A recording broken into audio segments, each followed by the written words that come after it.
Hey gang, it is Kim George here from Your Chic Geek, and I want to welcome you to today's quick video. So in this video, we're going to be talking about really quickly how to pick a niche that actually sells. This is something that I know that a lot of people still struggle with, specifically people that are doing KDP. So maybe you have just started KDP, you started your KDP journey, or maybe you've been in there for a while and this is maybe an issue that you're still having, and that is with picking niches that actually sell.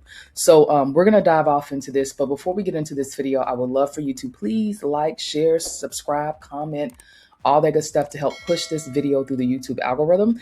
But we're going to go ahead and get started with this. Now, I actually have some notes here that I'm going to be reading from my phone, so we can kind of go down this list. And then also for those of you who are interested in getting started, but maybe you want to get a better, a faster track to creating low content books to publish on KDP, or even puzzle books to publish on KDP, you can click the link below to check out either the, the Gratitude Journal Jumpstart Kit to help you publish faster, or the Puzzle Book Jumpstart Kit. Both of the links are below, but let's go ahead and let's dive off into this.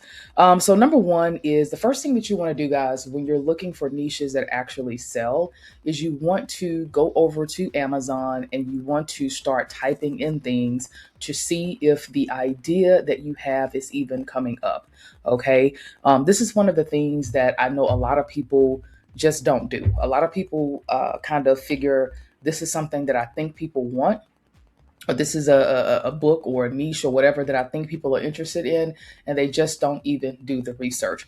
So for me, my thing is that, I don't want to create a book that nobody is looking for or there's no demand for it. So if there's something that I'm thinking about creating and that book doesn't come up, then I'm not going to do it. I'm just going to skip over it. Okay. So that's something that you guys want to get into the habit of doing. All right. Now I explain more about this over in each one of the kits on, basically the tools and things that you can use. And actually a couple of them that I do like to use, one free and one paid, is going to be, for example, the AMZ Suggestion Expander. This is a free tool, guys, that you can use, and this is going to help you quickly. My dogs are under my desk. I might show them to you guys. They're a little dirty right now, but hey. So, but sorry about that. But these are some tools that you guys definitely want to always have in use. And this is a free Chrome extension that you want to have active on your PC so that you can find niches quicker. This is my Malty. He needs a bath. He's a dirty boy, and he's interrupting my video because he keeps licking on mama. Yeah, but this is my baby. This is Gussie. Oh, I love you too. I love you too, honey. So yeah, but anyways, that is one of the tools that you want to install. And again, it's the AMZ Suggestion Expander. It's a Chrome extension. And then also another tool that I like to use is the Titans Quick View extension as well. Okay, so tip number 2 is you want to be checking the BSRs of the books that you are looking for a specific niche on page number 1. Now, the BSR, or the best sellers rank. So this is a number that is going to show you basically if a book or if a specific keyword or a niche has any activity going to it. All right. So as an example, I am here on the first page of Amazon, and the keyword, I think, I can't even remember what I typed in, but I'm looking for journals for, I think, girls. And so what I'm going to do is just kind of scroll down through here, and I'm going to be looking at all of the BSRs of these books. Again, it's the bestsellers rank. And the tool that I'm using to look quickly at the BSRs is called the DS Amazon Quick View tool, guys. So DS Amazon Quick View is basically just a Google Chrome extension that you can install, and it's free. And so basically the BSR numbers that are underneath these books is these numbers right here that are in black. So basically the lower the number, the better. Okay. So as you can see here, when I'm coming down and I'm scrolling through on the first page of Amazon, I can definitely see that there are a lot of low numbers here for the books that I am seeing on this first page, which is telling me that there is a lot of activity here for these books. Okay. So that's something that you want to remember. So like, for example, and this is just insane though, this one right here, This is a book that is very popular. It's been very popular. It is an amazing seller. I mean, my goodness, they're making a lot of money with this cute little book. But this one has a BSR of 74. So you can only imagine that this book is making a lot of money here on Amazon because it has such a low best sellers rank. And so again, all I'm doing is I'm hovering over here, and the DS Amazon Quick View tool here at the bottom is showing me that it's 74 for the BSR. And then also the Titans Quick View tool is also showing me some more relevant information about this book. As I hover over it, it's giving me the product details. Excuse me, it's showing me when this book is published. It's showing me the number of pages it has, so on and so forth. And this book is killing the game. Okay. So just wanted to show you guys that as an example of, how you can basically go through and just look to see how these books are doing on page number 1. All right, so the next thing and tip number 3 that we want to look at is how many of these books have low BSRs. I just kind of talked about this, but we can just come here and just count really quickly. And another thing that you want to be looking for, I forgot to mention, is you want to look for independently published books. So books that are published independently by people like us. We're not looking for any of the FBA sellers and things like that. And again, this is where the Titans Quick View tool is going to help you. So again, I'm just going to come here. You can see that this one right here, if we hover over this one, this is independently published. Excuse me, I'm sorry, my voice. But this one is independently published. This one, I think this is, I think, an indie book too, but it looks like they may have some ISBN numbers to sell this book. But this is definitely independently published on Amazon. Okay, so you can keep scrolling down and we can kind of look for some others.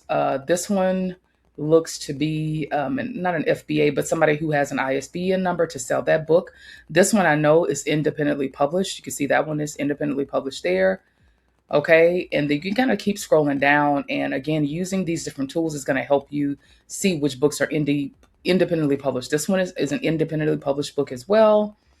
Okay, so you can see that there are several here that are independently published books with the low BSRs on them. Okay, all right. So the next thing that you want to look at is the competition count. Now, you want to see how saturated a niche is or if there's a lot of competition. And why this is important, guys, is because for independent sellers like ourselves, competition is good, but too much competition is going to either it's going to cost you a lot in ads if you're trying to run ads to promote your book and to really get it out there. Or if there's too much or not enough competition, means that, again, there's just probably not a lot of people that are buying in the specific niche. So what I try to do when I'm looking at competition is I try to stay under like 5,000, as far as not search results, but yeah, 5,000 as far as competitors when I am looking for niches. Okay, when I'm found a niche, it has a really active BSRs, low BSRs, a lot of activity, a lot of sales activity. I try to stick to less than 5,000 competitors because I know for me, I'm going to be running ads. And I know that, again, the more competition that you have, the harder it's going to be for you to rank and for you to stand out in the competition. Okay, so if you find a niche, for example, maybe you're looking at something like notebooks for children, and you see that there are 50,000 competitors for that specific keyword when you're trying to do your research, that is telling you that that is a super highly competitive keyword, and it is going to be difficult for you to rank for that keyword. So you want to try to keep looking to find something that is less competitive. Again, for me, 5,000 and below works well for me. I've even, gone for niches that have way more competition, and I do have books that sell very well. But when I'm aiming for those niches, I know that there's a lot of things that have to click. Like my cover has to do really, really well. I have to have a really good interior, stronger than my competitors. There's a lot of other things that I really have to do in order to stand out. But one of my best sellers right now is in a very competitive niche, and it is selling still very well. And I just created that book. But I'm not saying it's not possible, but it's harder. So if you're just starting out, I recommend, at least 5,000 or below, or even 3,000 and below for competitors. And so what I mean by that is when you go here and you look at search results, I think this is a little off, but we're going to go to books to give a more accurate count. So you can see here that when I went over to the other tab in books, and this is kind of the tab that I like to search in, we can see for this specific keyword, journals for girls ages 8 through 12, that there are 20,000 results. So I'm not saying that, it's not possible that you can stand out in this niche, but it's going to be a little difficult because there is a lot of competition. So, what you want to do is you want to figure out how you can kind of niche down using this keyword if you were interested to find an angle that you can go into for keyword for this specific keyword, journals for girls ages 8 through 12. That keyword alone is 20,000. It gives you 20,000 search results, meaning that it's going to take a lot of ads and it's going to take you really just knocking it out of the park with a undeniable book in order to get your book to get to the top. Okay. So that is just something that you want to know. Now, this is another thing that people don't do. This is another mistake that I've seen people make. Now, I really go through, doing more keyword research and how to find keywords that sell and all that kinds of things more in my kits. So again, I've already mentioned them before, so you can take a look at the links below if you want to go ahead and check them out and see if they're a good fit for you in your journey and where you are with publishing. Okay, but it's just something worth noting. All right, so the last point and tip number 5 is going to be the price point and royalty potential. This is huge. The reason that you want to look at this is because you could have a situation where you find a good niche, but maybe some of the niches, maybe the math isn't working out so well in the niche. And what I mean by that is this: I have seen a lot of books that are doing very well, but because of the royalty structure that Amazon now has, books that are selling like for the $6.99, the $5.99, et cetera, it doesn't make any sense. It really doesn't make any sense unless they're just trying to rank initially, and then once they start ranking, they can raise their prices later on. But I have actually seen people still pricing their books really low, and I can tell you that is not a good idea, and that's not a good strategy to follow because you're not going to be able to make any money, and you're also not going to have any room to run ads to your books. So what I would recommend to do is to, if you find a niche, you want to find something where you can price your books accordingly, where you can make a healthy royalty. Okay. Healthy royalty for me these days is $3 to $4 and above. If I cannot make $3 to $4 and above for each book that I sell, I'm not going to do the project. It's just going to be out. That's just me.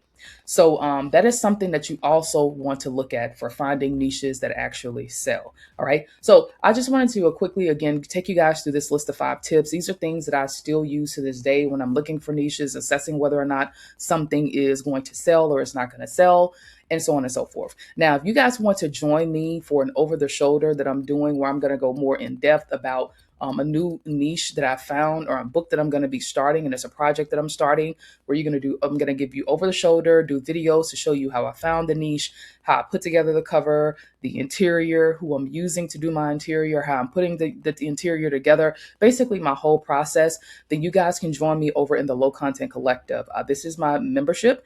And what I'm going to be doing again is sharing you guys with a complete over the shoulder of soup to nuts, how I'm going to be putting together a 3-book collection, how I, again, found the niche, how I, created the cover, interior, the whole 9 yards. So if you want to join me, there's going to be a link below that you can click to find out more about that. And I'm pretty excited about this project. So you guys kind of really get to see how I go about finding my ideas and how I put my books together. Okay. So anyways, if you guys have any questions for me or anything about this video, please comment below. Let me know what your thoughts are and what do you guys use as parameters for finding niches that sell. I would love to know. So comment below, let me know, and I will see you guys around. Cheers.